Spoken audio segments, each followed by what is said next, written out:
para debatir temas, sino también para interesar claramente al pueblo de la provincia del Chaco a la participación ciudadana el próximo 26 de octubre, que como se sabe hay un cambio en el sistema de votación. Sí, sí. Como es, bueno, esto es muy interesante porque es práctico ahí. La verdad que qué buena imagen que tienen, digamos, ahora el ciudadano no va a tener cuarto oscuro, no va a tener que ir a la mesa con boletas, no va a llevar su boleta, ni tampoco el presidente de mesa le va a dar el sobre con la firma de los distintos fiscales para que introduzca la boleta. Nada de eso va a ocurrir. Hay un biombo ahora. Biombo. Es un biombo y a su vez te vas con esta es un símil de una boleta. Esto, así van a estar las 10 agrupaciones por un lado y el reverso va a ser con la firma del presidente de mesa. Entonces, se entrega el documento, voy a ver si tengo acá documento, no creo que tenga, a ver, sí, me parece que tengo. Pero lo importante es que con el documento de identidad uno lo logre, algo así, digamos. El documento, uno tiene el documento de identidad, va al presidente de mesa, el presidente de mesa recibe este documento, identifica a la persona con el número de documento, tilda en el padrón y muestra la boleta y la firma acá y se la da al votante. Entonces el votante va a un biombo y en el caso concreto, si tenés una virome acá, lo que hace es hacer una cruz. Sí. Hacer una cruz. Un tilde, una cruz. Exacto. Es un caso muy concreto para nosotros, digamos, sería, acá tenés. Es fácil. Vas a un biombo. En el caso nuestro, obviamente, 2 cruces. Aquí estamos con Magda Ayala y acá está Sergio Dolce, Julieta Campo. La identificación es el color celeste. Cuando uno lo hace más grande, es color celeste que se ve mejor. 501, Fuerza Patria. La bandera argentina es el rasgo distintivo. Y obviamente 2 crucecitas acá. 2 crucecitas acá que dijimos, es para nuestro caso. Y automáticamente dobla la boleta, la pone en la urna, retira el documento con el troquel y firma y chau. Veo que desde hace algún tiempo estás haciendo mucha docencia respecto a esto. Tiene que ver con que, bueno, Chaco va a ser la primera vez que va a presentar esta boleta única de papel. ¿Y entendés vos que puede haber alguna confusión, digo, respecto al tradicional que teníamos antes? A ver, es la primera elección en esa modalidad. Tenemos 42 años de democracia. Creo que con esta sería las 22 elecciones entre nacionales y provinciales en la provincia del Chaco. Y lo que es interesante es ver lo siguiente. Nosotros ya votamos con todos los sistemas. Yo me acuerdo acá, la elección del 2015, ¿te acordás cuando yo fui elegido intendente? Todo voto electrónico. En la provincia había voto electrónico 30%, 70% con boleta. Se hizo del esquema con la reforma 2011, efectivamente una implementación que permitió tener el sistema de boleta. Todo funcionó muy bien.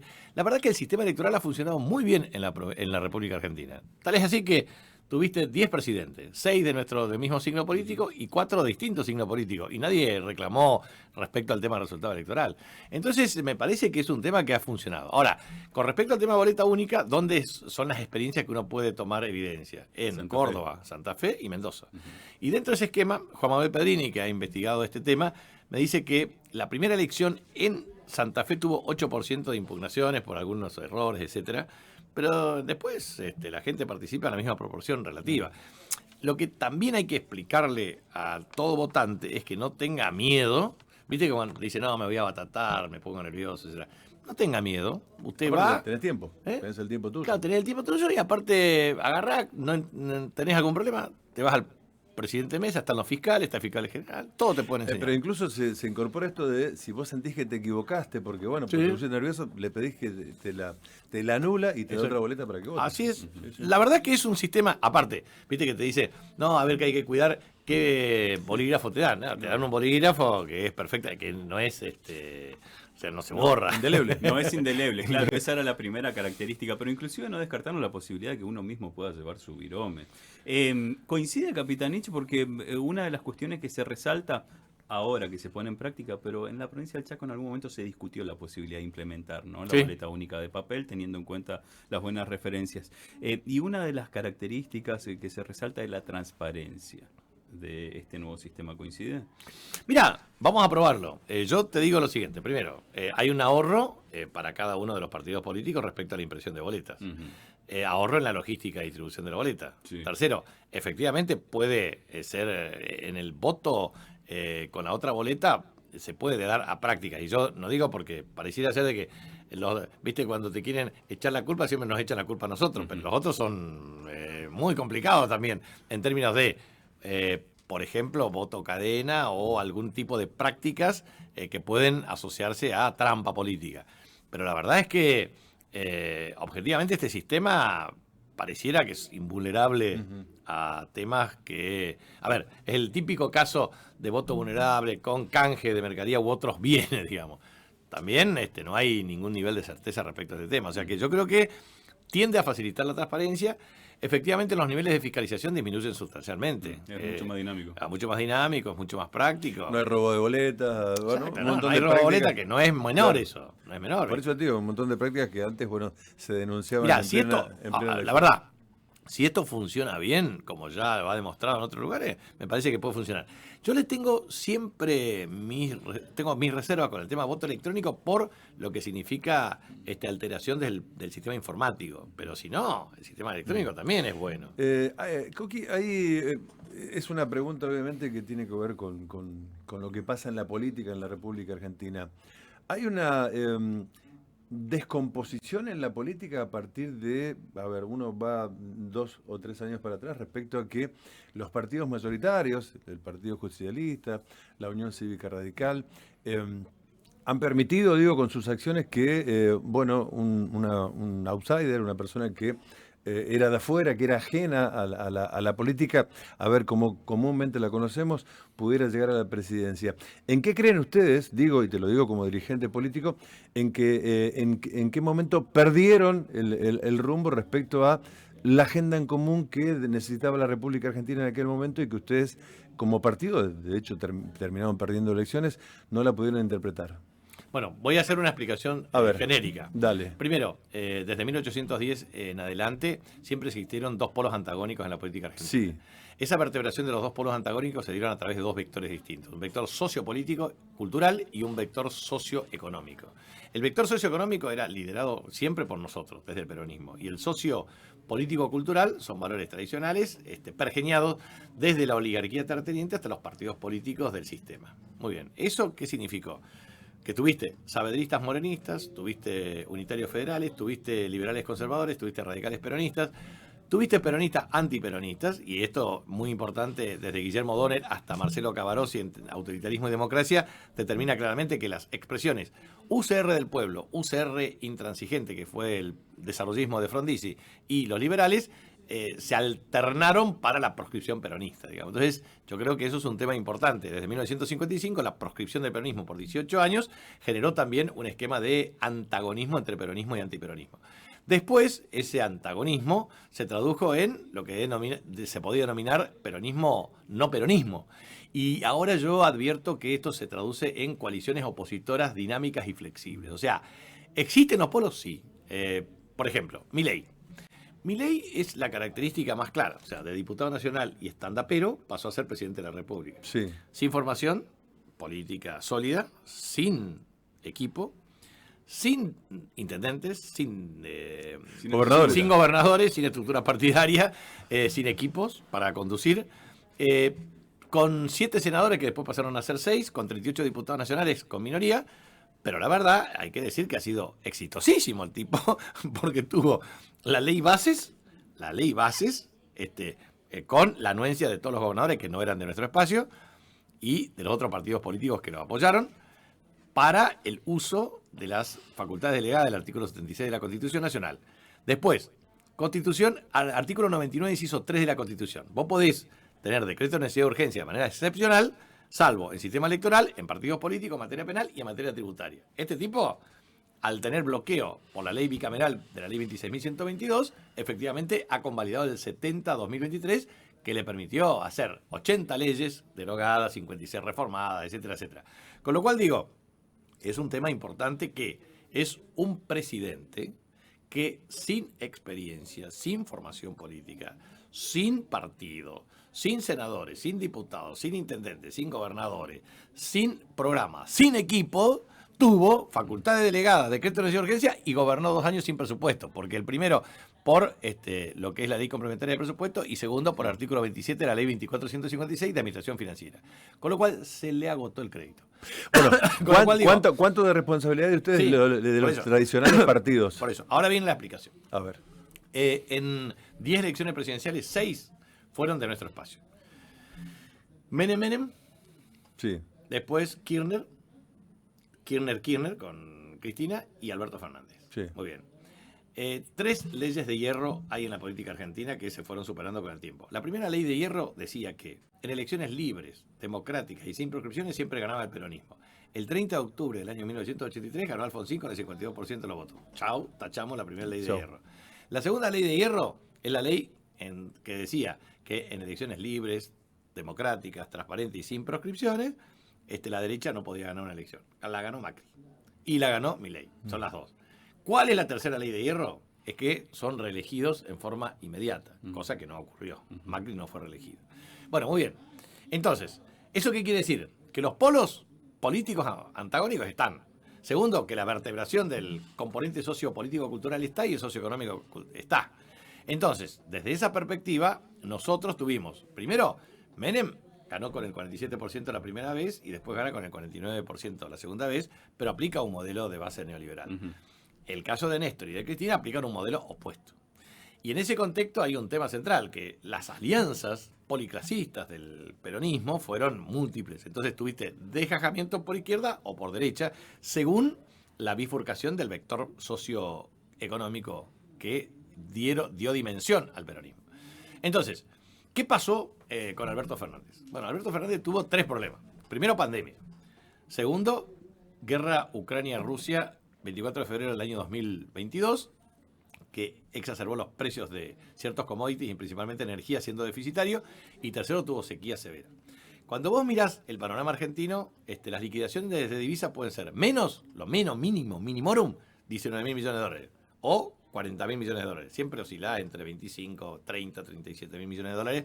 Más o menos depende de cómo es la capacidad de almacenaje de los que efectivamente retienen. Y es trigo, maíz, soja, bueno, y todos los otros cultivos. Si tomás eso, ¿qué le pasó a Alberto? Tuvo menos 13.000 de déficit energético. Y tuvo menos 21.000 millones de dólares de déficit, efectivamente, por parte de la sequía. Esa insuficiencia en la oferta de divisas disparó el tipo de cambio por un lado y la inflación por el otro. Entonces tuvo una inconsistencia macroeconómica severa que se agudizó en el segundo semestre del año 2022. Con todos estos elementos fue muy criticado por propios funcionarios, por propios actores importantes dentro del peronismo, digo, la gestión de Alberto Fernández. Sí, a ver, vos tenés, esto es muy práctico.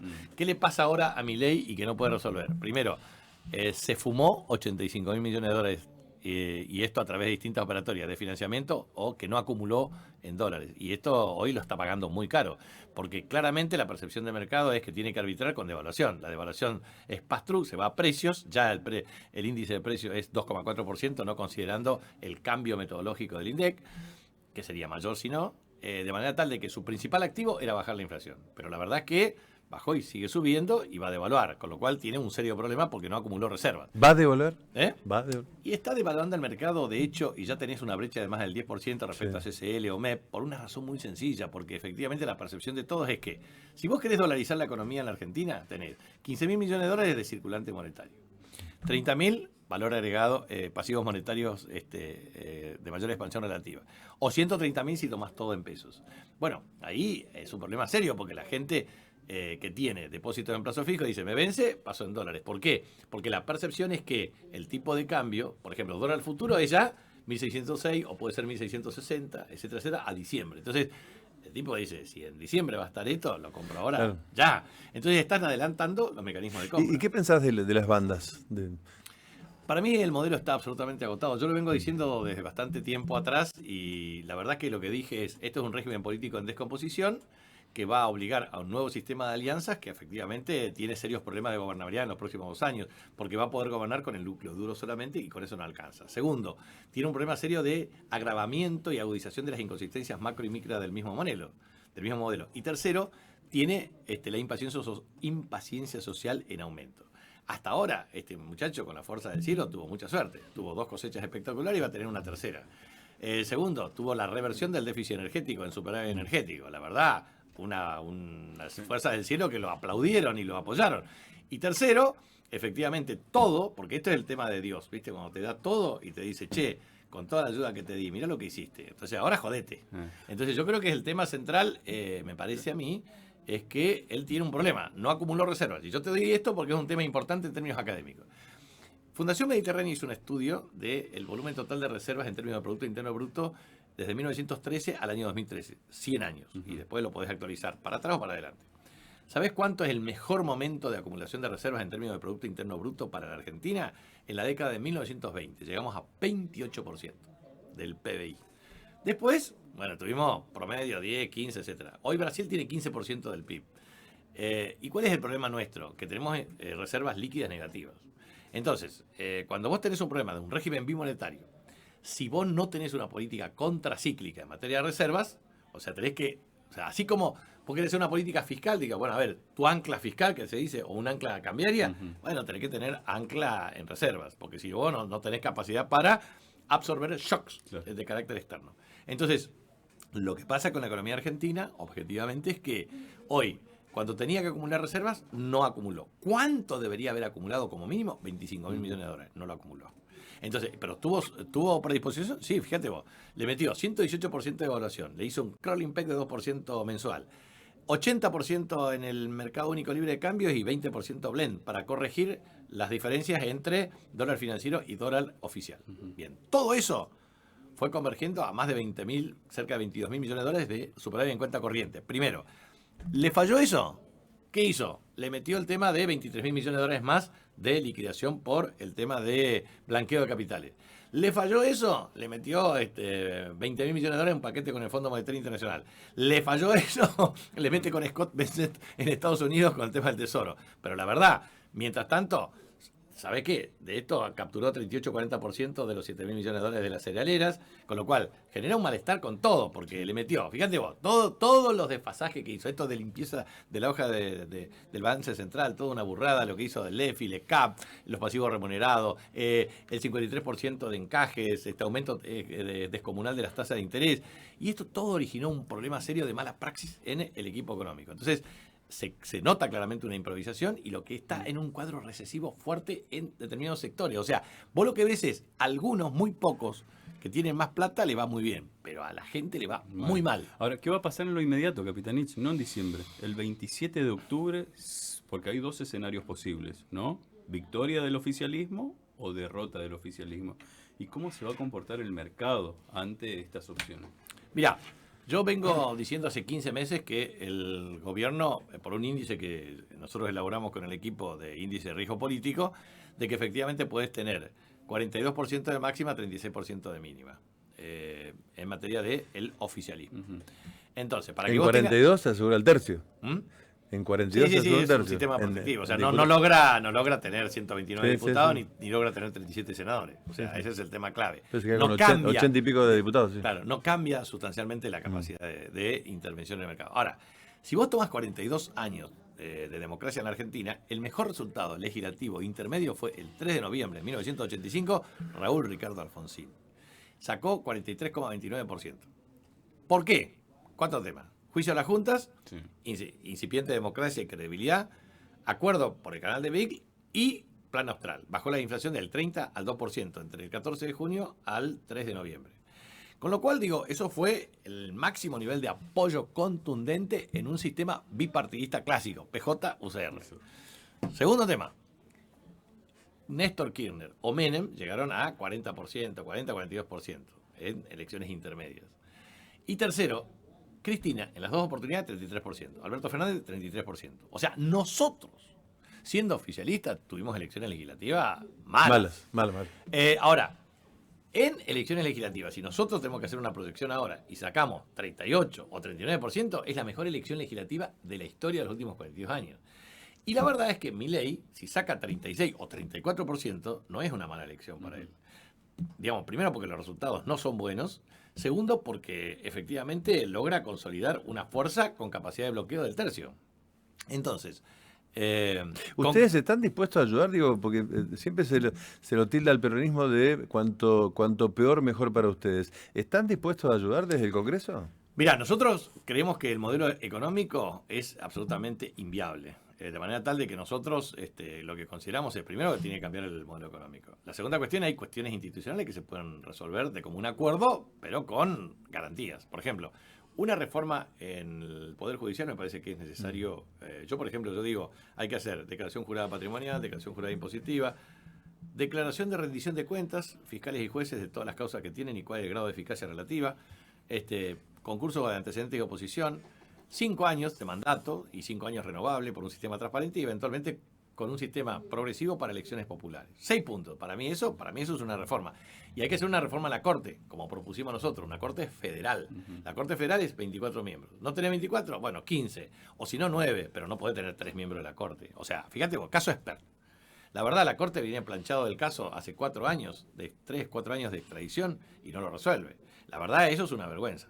Entonces, lo que me parece que es importante es tener una Corte con especialización, dividida en salas, tener un esquema de control de constitucionalidad, reformar claramente el tema del artículo 280 y hacer las cosas que hay que hacer para tener una Corte Suprema de Justicia de alta calidad institucional sin imposición del poder hegemónico desde el punto de vista económico. La segunda cuestión, Procurador General. No podés, después de Alejandra Gil Carbó, no tenés Procurador General elegido por el Congreso de la Nación, 99 inciso 4 de la Constitución. Eso tiene que ser con 48 miembros y están los 72 senadores. Tercer tema. Bueno, nosotros creemos que es absolutamente imprescindible que esas dos cuestiones se definan por consenso, como el defensor del pueblo. Creo que es el artículo 86, no me acuerdo bien de la Constitución, creo que es el 86, que eso necesita 2 tercios. Entonces, para 2 tercios necesita procurador, Corte Suprema de Justicia y designación de sus miembros y también defensor del pueblo. Pero también, claramente, para mí hay que hacer un análisis muy concreto. Milei no puede gobernar con facultad delegada, ni por DNU, ni tampoco sin presupuesto. Primero y principal, hay que ponerle límites al sistema republicano y democrático. Por lo tanto, lo que creo, yo voy a presentar junto a Magda Ayala en el Senado y junto al resto, a Sergio Dolce y Julieta Campo, un paquete de 100 iniciativas legislativas y otras 100 que estoy elaborando porque me mandan distintas cuestiones y lo estoy haciendo. Pero yo cuando fui senador presentamos cerca de 600 proyectos legislativos. Pero en el caso concreto, y muchas leyes que logramos sacar, en el caso concreto nuestro es, yo por ejemplo, la ley de presupuesto, yo creo que hay que poner una ley de presupuesto alternativa al gobierno. Segundo, una ley de administración financiera que se reforme integralmente, que ya la tenemos. Tercero, una ley de reforma tributaria muy importante, que grave a los ricos y obviamente que genere también una moneda digital de curso legal obligatorio para eliminar impuestos y disminuir el costo transaccional. También un régimen multimonetario que efectivamente permita aumentar la oferta monetaria de carácter global en un régimen bimonetario. También, claramente, yo lo que creo que es absolutamente imprescindible ir a una ley de contabilidad patrimonial del sector público. Y así sucesivamente podemos discutir estas cosas.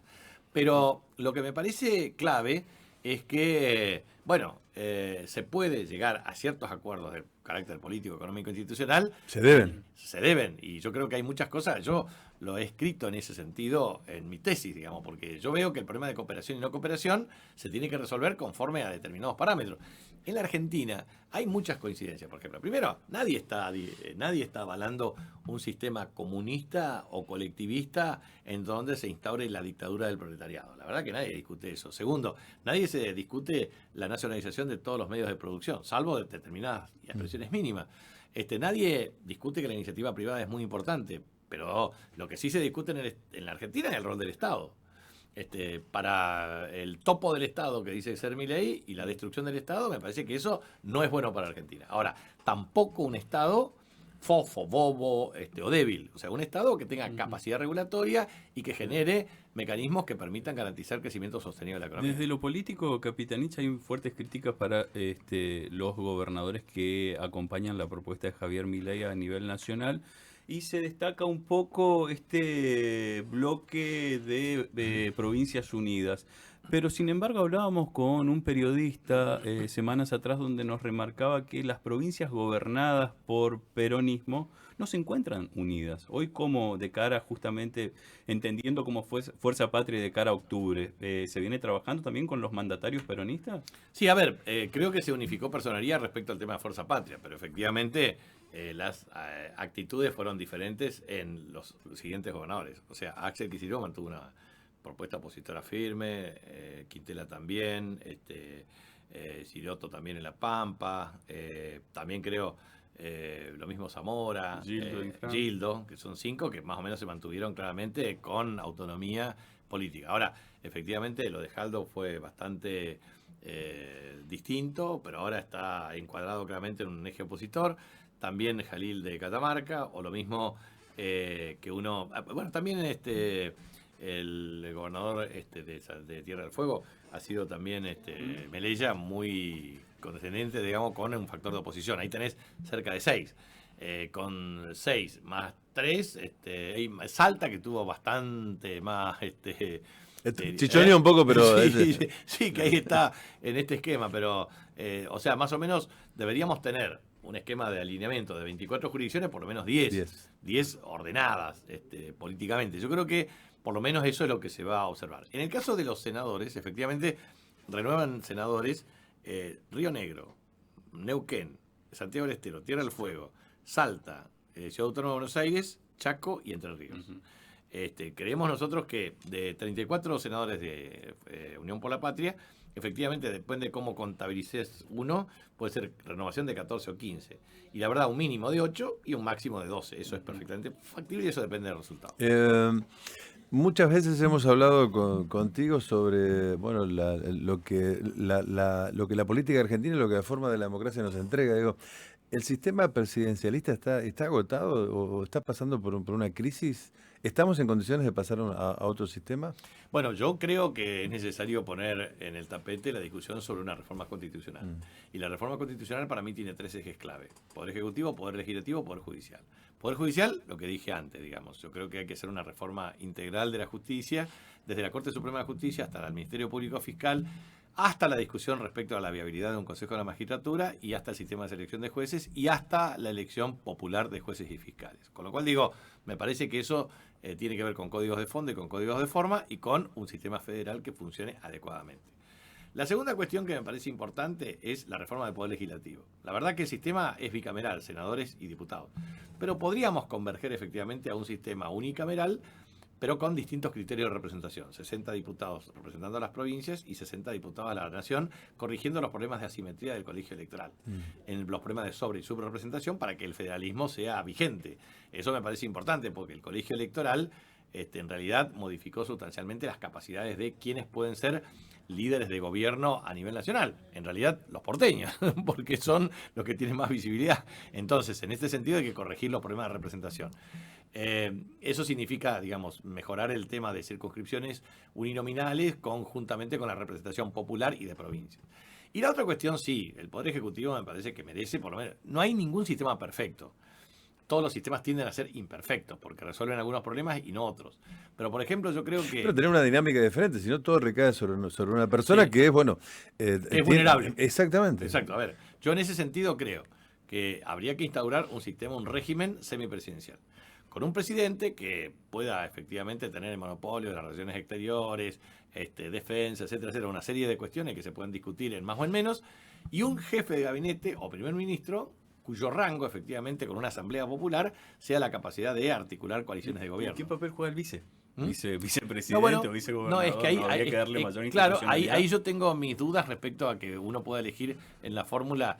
Chile tiene un sistema muy interesante. Elige presidente y no elige vicepresidente. Porque el vicepresidente lo designa el presidente por decreto. Claro. Entonces es un reemplazo, claro, es un reemplazo de carácter temporario cuando efectivamente no es elegido por la voluntad popular. Yo creo que, me parece a mí, debería ser una cosa muy particular la posibilidad de un jefe de gabinete o un jefe o un primer ministro que tenga una capacidad de articulación en la Asamblea Legislativa y resuelva los problemas de carácter político. Eso podría dar más solidez a gobiernos de coalición. ¿Proyecta Capitanich para el 26 de octubre una cuestión polarizada? Digo, tanto a nivel, lo que se puede dar a nivel nacional, pero particularmente aquí en la provincia del Chaco, son 10 las alianzas a partidos que participan. Sí, la tendencia marcaría eso, claramente, porque uno lo ve en el esquema nacional y cómo se va dando en la dinámica electoral en cada una de las jurisdicciones. Esto es lo que efectivamente puede darse, una mayor polarización relativa. La provincia de Chaco creo que podría tener una polarización relativa superior inclusive al resto del país. Entonces, a ver, el resto del país, ¿qué podés pensar? A ver, el problema nuestro es que no tenemos anclaje en Córdoba. El anclaje de Santa Fe hoy está interesante y competitivo porque tenés Provincias Unidas juntamente con Fuerza Patria y Libertad Avanza. Entonces ahí tenés un esquema de 3/3 que puede ser más volátil. Provincia de Buenos Aires tenemos una hegemonía muy clara. En el caso concreto de Mendoza también, pero con una participación de 1/3 que es el peronismo tradicional. En Mendoza siempre fueron los gansos, el peronismo y el radicalismo, o sea, 3/3 que después se pueden difuminar de la siguiente manera, con sistemas de alianzas distintas. O sea, viste, Ignacio Zuleta, que es un amigo, digamos, comentarista, analista político, dice que en la Argentina siempre existen es un sistema político estable con dos familias, la familia peronista y la no peronista. Yo creo que agrego a eso una cuestión muy concreta. Yo digo, el peronismo como polo de expresión política es el movimiento político de la primera vuelta. O sea, para mí el peronismo es inferior al no peronismo y el peronismo tiene que ganar en primera vuelta electoral, para lo cual tiene dos condiciones, una condición necesaria y una condición suficiente. La condición necesaria es la unidad y la condición suficiencia es liderazgo y equipo. Entonces, esto es muy interesante porque se pueden observar estas tradiciones. En cambio, el no peronismo es el partido del balotaje. Lo único que tienen que llegar ellos a aspirar es a ir al balotaje. Es como cuando pierde Boca. todo el mundo quiere. No, pero si no gana.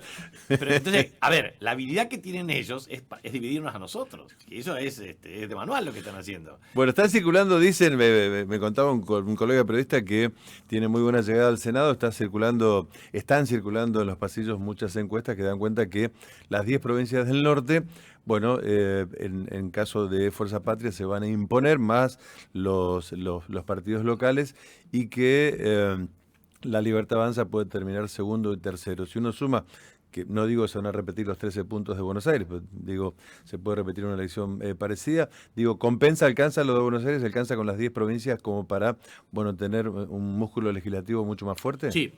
A ver, si esto es así y se da esta proyección, por ejemplo, en provincia de Buenos Aires renovás 15 y si te sacás 18 ya tenés 20 ni te cuento. Claro. Pero digo, eso en términos de posicionamiento electoral de 98 pasás más o menos a una proyección de 104, 105. Si vos tomás 5 o 6 de la izquierda o si tomás otros, vos necesitas 129 para tener mayoría propia. Sí. Con lo cual, digo, si haces una alianza bien articulada, podés llegar muy rápido. En el Senado, vuelvo a insistir que podés llegar a 28 o 30, esto depende de los resultados, 31, después tenés que conseguir el resto, y el resto son 37. Claro. Si tenés 37, chao, resolviste el problema. Entonces, eso sí, para mayorías calificadas, que tienen que ver con jueces de la Corte Suprema, Procurador General ahí está la muñeca. Defensor del Pueblo, ahí tenés que tener, si van 72, 48, claro. Y si van menos de 72, la mayoría, o sea, si van 71, 40 y... Sí, viste, tenés que interpretar el tema del 47 o del 46, pero efectivamente ese es el tema clave para tomar la resolución. Y ayer te leía que decías que, bueno, que un presidente que va, lo decía recién también aquí, un presidente que va a gobernar después de las elecciones en la debilidad política. De hecho, empezó así, digamos, pero quiero saber qué están dispuestos ustedes a hacer, digo, como para sostener que el presidente pueda, bueno, mejorar el rumbo de la economía, de la vida de los argentinos. Bueno, a ver, en primer lugar, yo soy de aquellos que pertenece a la corriente institucionalista. O sea, bien. Alguien que fue elegido por el mandato popular tiene que terminar el mandato. Bien. Primera cuestión. La segunda cuestión es, hay cuestiones que tienen que ver con decisiones individuales de los presidentes. Esto significa, por ejemplo, el caso de la Rúa, que es una decisión de carácter individual. Pero, de cualquier manera, hay que ver escenarios y política. Entonces, yo creo que Argentina siempre tiene que tener estabilidad política institucional. La verdad, cuando tuvimos la crisis del año 2001-2002, efectivamente hubo acuerdo de salida de convertibilidad. Como yo estoy escribiendo eso para mi tesis de ciencia política, lo investigué muy en detalle. Entonces tomé los hitos de cooperación política en la Argentina, tomé el abrazo Perón-Balbín del 19 de noviembre de 1972, tomé la reforma constitucional, el acuerdo Menem-Alfonsín 1994, y tomé la salida de la convertibilidad 2001-2002. Bueno, la salida de la convertibilidad significó el 94% de los votos para Duhalde en la Asamblea Legislativa. Eso fue un gran respaldo que te permitió tener una ley de 22 artículos, que es la ley 25.561, sancionada el 6 de enero del año 2002. Ahí yo era jefe de gabinete de ministros. Entonces, me parece que es un tema importante los hitos de cooperación política, pero ahí hubieron dos líderes, Alfonsín y Duhalde. Fíjate vos que la elección legislativa, Duhalde había sacado 37 y Alfonsín 14% para el tema de senador. Entonces entró Duhalde, no me acuerdo quién, Duhalde y Mabel Müller eran senadores por provincia de Buenos Aires, y Raúl Alfonsín, senador bonaerense por la minoría. Entonces después renunció a Alfonsín. Pero lo interesante es que cuando vos tomás esos casos, es importante ver el escenario político y los niveles de desarrollo. Entonces, ¿yo qué creo? Primero, va a ser un presidente débil en términos de, va a tener el apoyo del 25%. Segundo, no va a poder tener facultades delegadas, ni mucho menos decreto de necesidad de urgencia a la vieja usanza, o el tema de gobernar sin presupuesto. Entonces, eso significa acuerdo político. Acuerdo político significa discutir. Yo escribí un paper que está por publicarse en alguna revista nacional e internacional, ahí estaban evaluándola, porque todos los papers requieren muchos detalles y todo, pero escribí un tema de 8 reglas, desde el punto de vista, 8 reglas fiscales, para lo cual para mí una regla fiscal son reglas institucionales, y yo diría, en la Argentina, viste que Estados Unidos ahora está en lo que se denomina shutdown. Sí. Cerraron. Sí, claro. No pagan sueldo, no pueden gastar nada. No tienen, porque no tuvieron acuerdo legislativo desde el punto de vista del presupuesto. Entonces, la cláusula de shutdown podría funcionar en la Argentina. Bueno, podría generar un gran despelote. Sí. Pero también es cierto que hay que buscar mecanismos en donde las cosas funcionen, porque si no, todo es discrecionalidad.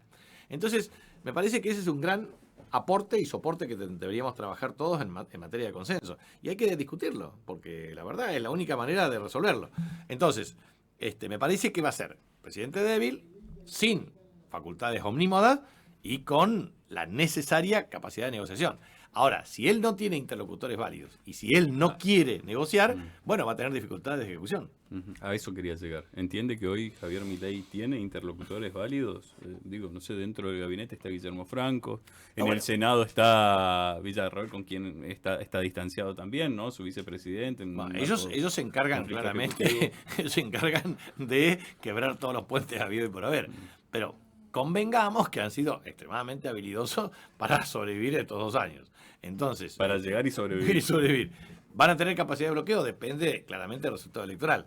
Pero después también va a depender de la madurez política de ver cómo resolver el problema. Yo, por ejemplo, un tema que quiero plantear en la reforma, también la ley 27.612, creo que es la de sostenibilidad de la deuda pública. La verdad, hay que meter dentro del esquema de autorización del Congreso las operaciones de repo, de swaps, las operaciones de prendas de oro. Escuchame, no sabemos dónde está el oro y nadie informa y no le calienta nada a estos tipos. Realmente es problemático. ¿Sabés cuántos son? Cerca de 7.000 millones de dólares, y hay que ver el valor de canje o no. Entonces, si bien son operaciones donde se hace un sistema de pacto de retroventa muchas veces, que es la misma operación, te doy garantía, tengo el flujo, lo convierto en dólares, pero necesito tener una capacidad de repago ulterior.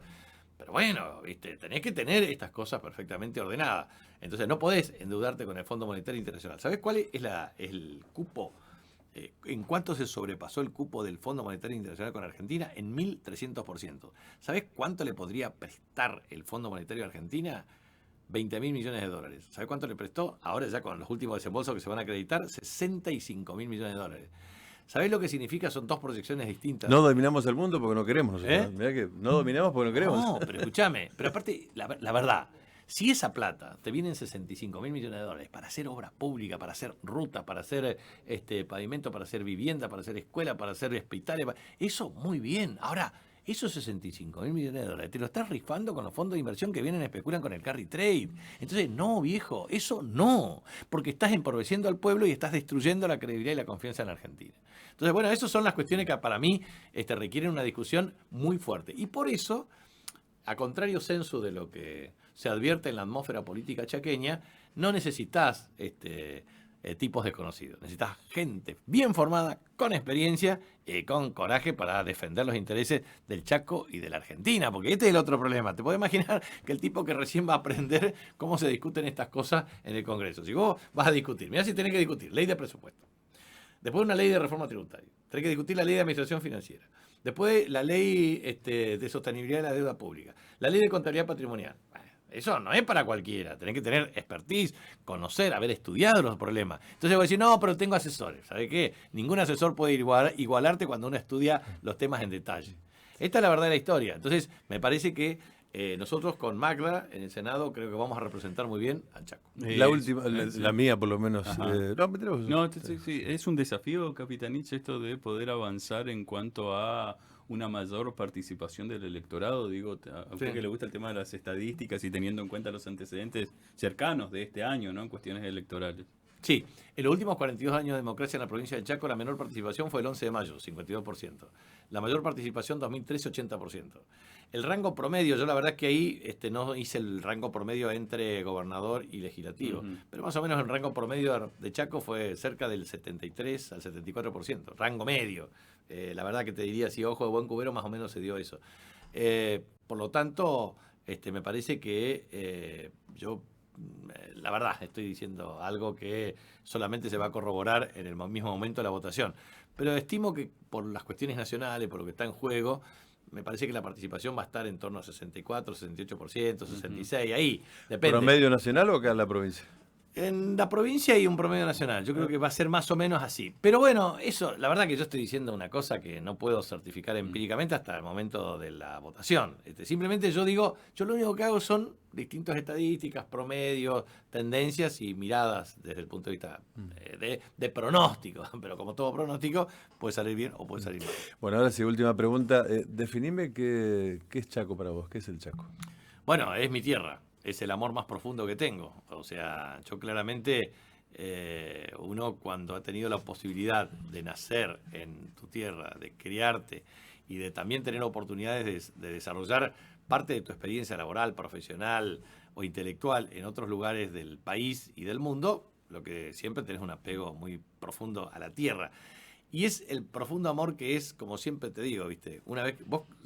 Ojos que no ven, corazón que no siente. O sea, cuando vos ves tu tierra, más a las personas que viven, entonces formás parte de una identidad muy profunda de afecto y de amor entrañable. Podés estar en otros lugares por distintas circunstancias y razones, porque eso siempre es la vida misma, pero lo que nunca te vas a olvidar es el amor que sentís por el aroma, por el clima, por los lapachos, por la comida, por el abrazo, por el afecto, por las cosas que juntos. Yo tengo las dos últimas, ¿me permitís? Métale. Porque lo escuchaba en otro medio que en la política no hay edad, pero que podría ser su última elección. ¿Lo sostiene? A ver, puede ser también, ¿viste? Esto. De este año seguro. Claro. No, pero a ver, yo creo que es un tema que uno va a un escenario político donde, bueno, ya tienen ciclos de fuerte experiencia. Yo estoy claramente en la idea de propiciar la nueva generación para que el peronismo tenga distintas capacidades de representación electoral. A mí me gusta mucho, en toda esta elección he participado con los distintos candidatos y otros que quieren ser y que tienen voluntad de ser. De manera tal de que me parece que tenemos una capacidad para ofrecer a la ciudadanía chaqueña cuadros políticos muy bien formados, con experiencia y con vocación de servicio. Y eso me parece que va a ser muy bueno para la provincia del Chaco, para las elecciones del 2027, en las intendencias, en la legislatura provincial, en el Congreso de la Nación y también, claramente, en el tema de la gobernación de la provincia. Nosotros creemos que con primarias abiertas, obligatorias y simultáneas podemos elegir muy bien a nuestros candidatos y eso efectivamente puede ser la expresión de toda la ciudadanía. Entonces yo creo, sinceramente, que para mí sería lo deseable poder promover nuevas generaciones que definitivamente tomen la posta, porque La verdad, yo he tenido la posibilidad, y le agradezco mucho al pueblo peronista, a nuestros afiliados, a nuestros simpatizantes, a nuestros adherentes, porque durante 26 años todos los cargos que he ocupado los ocupé con el aval de la voluntad popular. Nunca me pusieron a dedo en nada. Por lo tanto, eso es un rasgo distintivo en términos de democracia política. Entonces, lo que siempre transmito es que, bueno, esto todo tiene su tiempo y es necesario darle oportunidades a muchas otras personas que tienen interés, vocación y ganas. La última, esta sí, entiendo que este es el comienzo de la campaña electoral al 26 de diciembre, pero... Al 26 de octubre. Al 26 de octubre. 26 de diciembre después de Navidad. 26 de diciembre. No, pensaba en esto, Capitanich. Los dos antecedentes más cercanos que tienes es campaña electoral a la gobernación y luego a lo que fue el 11 de mayo, legislativas provinciales. Esta última destacada por la fuerte violencia y agresividad en cuanto a la campaña. ¿Cómo vive esta campaña? Y volviendo a lo anterior, en algún momento usted se había manifestado enojado, agraviado en alguna circunstancia. ¿Lo llevó a tomar alguna medida personal desde lo judicial o alguna intimación por carta de documento con alguna? Obviamente, primero porque es una campaña negativa, nefasta, así no se puede hacer política.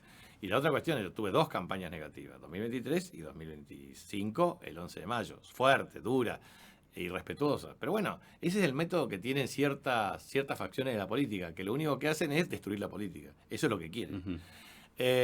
Mirá, yo cuando fui gobernador nunca hablé de los anteriores. ¿Sabes por qué no hablé de los anteriores? Porque a mí me eligieron para que les resuelva los problemas del presente y del futuro. Entonces yo lo que hice es trabajar y les gané las elecciones. Todas las veces que les gané de una manera contundente, con trabajo nada más. No hace falta criticar, hace falta trabajar. Entonces, si vos trabajás y resolvés problemas, ¿sabes qué? No tenés que hablar de los demás. Tenés que hablar solamente de las cosas que se tienen que resolver. En el caso concreto de esta elección, tiene otros rasgos distintivos porque hay otras cuestiones en juego, pero definitivamente la Argentina necesita un sistema político más cooperativo que refuerce el tema de la interacción en un campo finito de confianza mutua. Si la política va a ser destructiva y no tiene sentido construir ningún consenso. Entonces, me parece que es muy importante. La lucha política puede ser por cooperación o por hegemonía. ¿Qué significa hegemonía? Bueno, significa convencer, persuadir o transformar al otro en fuerza propia. Pero eso puede durar más o menos tiempo. Y el tema de la cooperación a veces te da la capacidad de generar reglas estables con alternancia. Ahora sí. Gracias. No, al contrario, muchas gracias a ustedes. Gracias por la visita. Candidato a senador por Fuerza Patria, próximo 26 de octubre, Jorge Capitanich. Hacemos una